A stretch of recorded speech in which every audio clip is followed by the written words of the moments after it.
I'll never forget that day back in the spring of 2006. I was a surgical resident at the Johns Hopkins Hospital taking emergency call. I got paged by the ER around 2 in the morning to come and see a woman with a diabetic ulcer on her foot. I can still remember sort of that smell of rotting flesh as I pulled the curtain back to see her. And everybody there agreed this woman was very sick and she needed to be in the hospital. That wasn't being asked. The question that was being asked of me was a different one, which was, did she also need an amputation? Now, looking back on that night, I'd love so desperately to believe that I treated that woman on that night with the same empathy and compassion I'd shown the 27-year-old newlywed who came to the ER 3 nights earlier with lower back pain that turned out to be advanced pancreatic cancer. In her case, I knew there was nothing I could do that was actually going to save her life. The cancer was too advanced. But I was committed to making sure that I could do anything possible to make her stay more comfortable. I brought her a warm blanket and a cup of coffee, brought some for her parents. But more importantly, you see, I passed no judgment on her, because obviously she had done nothing to bring this on herself. So why was it that just a few nights later, as I stood in that same ER and determined that my diabetic patient did indeed need an amputation, why did I hold her in such bitter contempt? You see, unlike the woman the night before, this woman had type 2 diabetes. She was fat. And we all know that's from eating too much and not exercising enough, right? I mean, how hard can it be? As I looked down at her in the bed, I thought to myself, if you just try caring even a little bit, you wouldn't be in this situation at this moment with some doctor you've never met about to amputate your foot. Why did I feel justified in judging her? I'd like to say I don't know, but I actually do. You see, in the hubris of my youth, I thought I had her all figured out. She ate too much, she got unlucky, she got diabetes, case closed. Ironically, at that time in my life, I was also doing cancer research, immune-based therapies for melanoma, to be specific. And in that world, I was actually taught to question everything, to challenge all assumptions and hold them to the highest possible scientific standards. Yet, when it came to a disease like diabetes that kills Americans 8 times more frequently than melanoma, I never once questioned the conventional wisdom. I actually just assumed the pathologic sequence of events was settled science. 3 years later, I found out how wrong I was. But this time, I was the patient. Despite exercising 3 or 4 hours every single day and following the food pyramid to the letter, I'd gained a lot of weight and developed something called metabolic syndrome. Some of you may have heard of this. I had become insulin resistant. You can think of insulin as this master hormone that controls what our body does with the foods we eat, whether we burn it or store it. This is called fuel partitioning in the lingo. Now, failure to produce enough insulin is incompatible with life, and insulin resistance, as its name suggests, is when your cells get increasingly resistant to the effect of insulin trying to do its job. Once you're insulin resistant, you're on your way to getting diabetes, which is what happens when your pancreas can't keep up with the resistance and make enough insulin. Now your blood sugar levels start to rise, and an entire cascade of pathologic events sort of spirals out of control that can lead to heart disease, cancer, even Alzheimer's disease, and amputations, just like that woman a few years earlier. With that scare, I got busy changing my diet radically, adding and subtracting things most of you would find almost assuredly shocking. I did this and lost 40 pounds, weirdly, while exercising less. As you can see, I guess I'm not overweight anymore. More importantly, I don't have insulin resistance. But most important, I was left with these 3 burning questions that wouldn't go away. How did this happen to me if I was supposedly doing everything right? If the conventional wisdom about nutrition had failed me, was it possible it was failing someone else? And underlying these questions, I became almost maniacally obsessed in trying to understand the real relationship between obesity and insulin resistance. Now, most researchers believe obesity is the cause of insulin resistance. Logically then, if you want to treat insulin resistance, you get people to lose weight, right? You treat the obesity. But what if we have it backwards?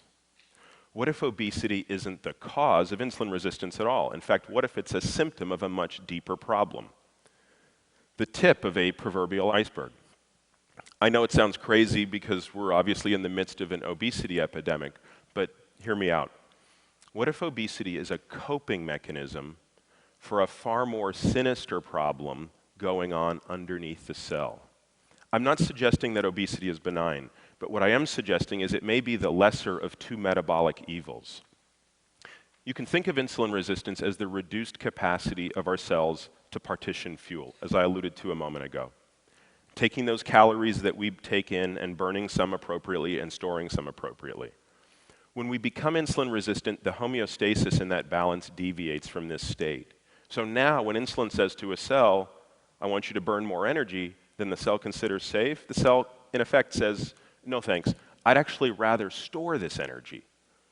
And because fat cells are actually missing most of the complex cellular machinery found in other cells, they're probably the safest place to store it. So for many of us, about 75 million Americans, the appropriate response to insulin resistance may actually be to store it as fat, not the reverse. Getting insulin resistance in response to getting fat. This is a really subtle distinction, but the implication could be profound. Consider the following analogy. Think of the bruise you get on your shin when you inadvertently bang your leg into the coffee table. Sure, the bruise hurts like hell and you almost certainly don't like the discolored look. But we all know the bruise per se is not the problem. In fact, it's the opposite. It's a healthy response to the trauma. All of those immune cells rushing to the site of the injury to salvage cellular debris and prevent the spread of infection to elsewhere in the body. Now, imagine we thought bruises were the problem, and we evolved a giant medical establishment and a culture around treating bruises. Masking creams, painkillers, you name it. All the while ignoring the fact that people are still banging their shins into coffee tables. How much better would we be if we treated the cause, telling people to pay attention when they walk through the living room, rather than the effect? Getting the cause and the effect right makes all the difference in the world. Getting it wrong, and the pharmaceutical industry can still do very well for its shareholders, but nothing improves for the people with bruised shins. Cause and effect. So what I'm suggesting is maybe we have the cause and effect wrong on obesity and insulin resistance. Maybe we should be asking ourselves, is it possible that insulin resistance causes weight gain and the diseases associated with obesity, at least in most people? What if being obese is just a metabolic response to something much more threatening, an underlying epidemic, the one we ought to be worried about? Let's look at some suggestive facts. We know that 30 million obese Americans in the United States don't have insulin resistance. And by the way, they don't appear to be at any greater risk of disease than lean people. Conversely, we know that 6 million lean people in the United States are insulin resistant. And by the way, they appear to be at even greater risk for those metabolic diseases I mentioned a moment ago than their obese counterparts. Now, I don't know why, but it might be because in their case, their cells haven't actually figured out the right thing to do with that excess energy. So if you can be obese and not have insulin resistance, and you can be lean and have it, this suggests that obesity may just be a proxy for what's going on. So what if we're fighting the wrong war? Fighting obesity rather than insulin resistance? Even worse, what if blaming the obese means we're blaming the victims? What if some of our fundamental ideas about obesity are just wrong? Personally, I can't afford the luxury of arrogance anymore, let alone the luxury of certainty. I have my own ideas about what could be at the heart of this, but I'm wide open to others. Now, my hypothesis, because everybody always asks me, is this. If you ask yourself, what's a cell trying to protect itself from when it becomes insulin resistant? The answer probably isn't too much food. It's more likely too much glucose, blood sugar. Now, we know that refined grains and starches elevate your blood sugar in the short run, and there's even reason to believe that sugar may lead to insulin resistance directly. So if you kind of put these physiological processes to work, I'd hypothesize that it might be our increased intake of refined grains, sugars, and starches that's driving this epidemic of obesity and insulin resistance, obesity and diabetes, but through insulin resistance, you see, and not necessarily through just overeating and under-exercising.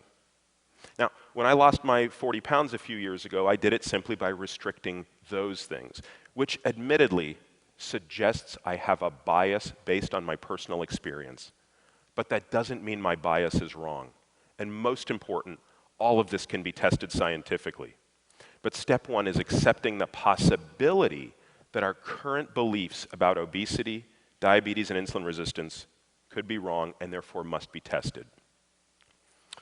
I'm betting my career on this. Today, I devote all of my time to working on this problem, and I'll go wherever the science takes me. I've decided that what I can't and won't do anymore is pretend I have the answers when I don't. I've been humbled enough by all I don't know.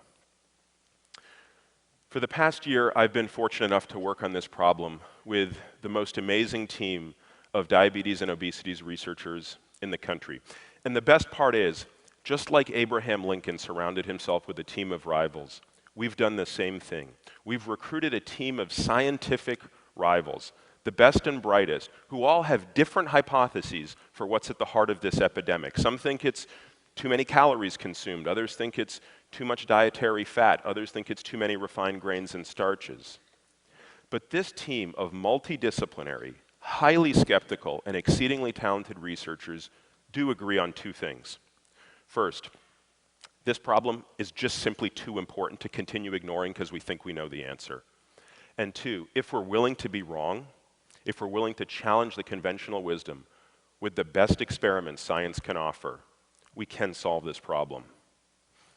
I know it's tempting to want an answer right now. Some form of action or policy, some dietary prescription, eat this, not that. But if we want to get it right, we're going to have to do much more rigorous science before we can write that prescription.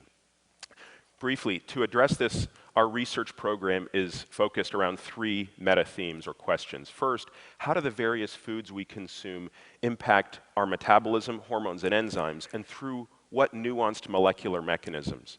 Second, based on these insights, can people make the necessary changes in their diets that in a safe and practical way to implement?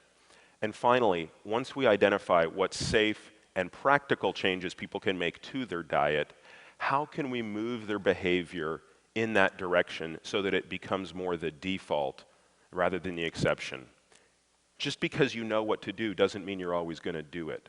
Sometimes we have to put cues around people to make it easier. And believe it or not, that can be studied scientifically.